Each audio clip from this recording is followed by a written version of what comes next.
Daily. Taste the Daily. Andhra Odisha సరిహద్దుల్లో మరోసారి తుపాకులు గర్జించాయి. నిన్న మారేడుమిల్లి అటవీ ప్రాంతంలో మోస్ట్ వాంటెడ్ హిడ్మా హతమవడంతో అడవిని పోలీసులు జల్లెడ పడుతున్నారు. ఈ కూంబింగ్ లో ఎదురుపడ్డ మావోయిస్టులు కాల్పులు జరపడంతో మరో భారీ ఎన్కౌంటర్ జరిగింది. ఈ కాల్పుల్లో 7 మావోయిస్టులు హతమైనట్లు సమాచారం. నిన్న జరిగిన ఎన్కౌంటర్ లో 6 మృతి చెందగా తాజాగా ఎన్కౌంటర్ లో 7 మావోయిస్టులు చనిపోయినట్లు తెలుస్తోంది. మృతుల్లో 2 కేంద్ర కమిటీ సభ్యులు ఉన్నట్లు సమాచారం.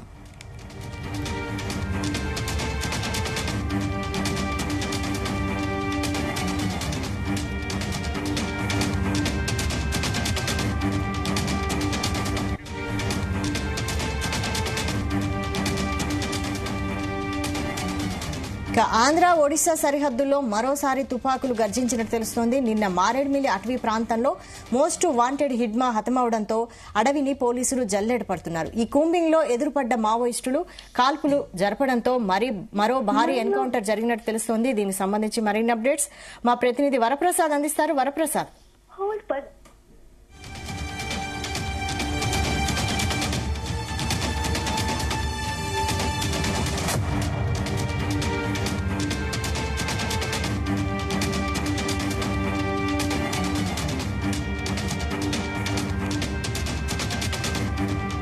ఆంధ్ర ఒడిశా సరిహద్దులో మరోసారి తుపాకులు గర్జించాయి.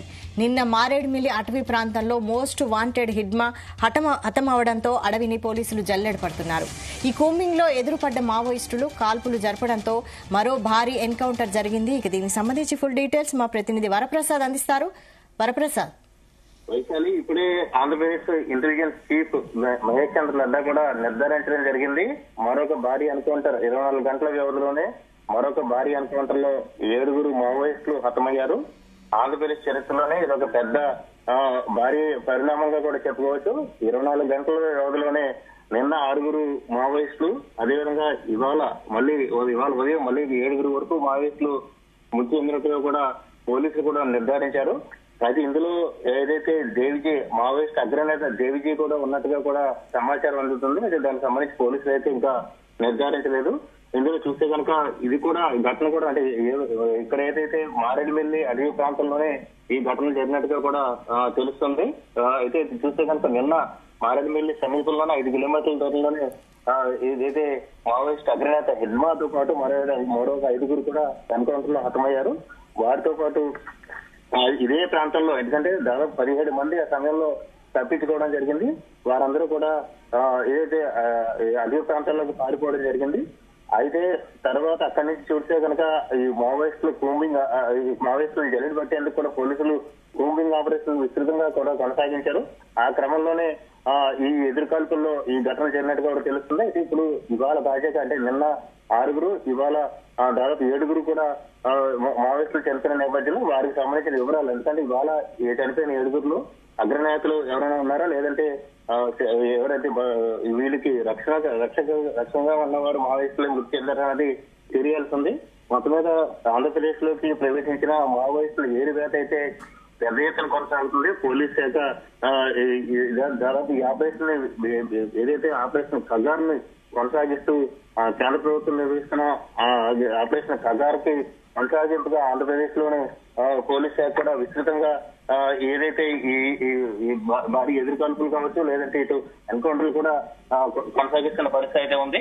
అయితే ఇవాళ 24 గంటల్లోనే 2 భారీ ఎన్కౌంటర్లు అనేది ఆంధ్రప్రదేశ్ చరిత్రలోనే అంటే వాస్తవానికి చూస్తే విభజన తర్వాత ఆంధ్రప్రదేశ్ లో మావోయిస్ట్ కార్యకలాపాలు దాదాపుగా లేవని చెప్పుకోవాలి. కేవలం ఆంధ్రప్రదేశ్ మావోయిస్టులు సెంట్రల్ జోన్ గానే మాత్రమే వాడుకుంటున్నారు. ఈ క్రమంలో ఏదైతే ఛత్తీస్గఢ్ లో ఈ కార్యకలాపాలు ఏదైతే ఈ మావోయిస్టులకు సంబంధించి అణచివేత ఎక్కడ విస్తృతంగా ఉన్న నేపథ్యంలో అక్కడి నుంచి తలదాచుకునేందుకు ఆంధ్రప్రదేశ్ లోని మారేడుమిల్లి అడవి ప్రాంతంలోకి చేరుకున్నారో, అదేవిధంగా మావోయిస్టు అగ్రనేత ఎవరైతే మోస్ట్ వాంటెడ్ మావోయిస్ట్ గా ఉన్న హిడ్మా లాంటి వారు కూడా ఇక్కడ ఆంధ్రప్రదేశ్ లోని మారేడుమిల్లి ప్రాంతానికి చేరుకున్నారు. అయితే అక్కడి నుంచి చూస్తే కనుక ఏదైతే ఇక్కడి నుంచి అంటే మారేడుమిల్లి నుంచి కాకినాడ మీదుగా కాకినాడ తీర ప్రాంతం మీదుగా శ్రీలంక వెళ్ళిపోవాలనేది హిడ్మా యొక్క టార్గెట్ గా కూడా చెప్తున్న పరిస్థితి అయితే ఉంది. ఆ క్రమంలోనే ఇవాళ ఈ పోలీసులు ఎన్కౌంటర్ ఘటనా స్థలం నుంచి చల్లా చెదురైన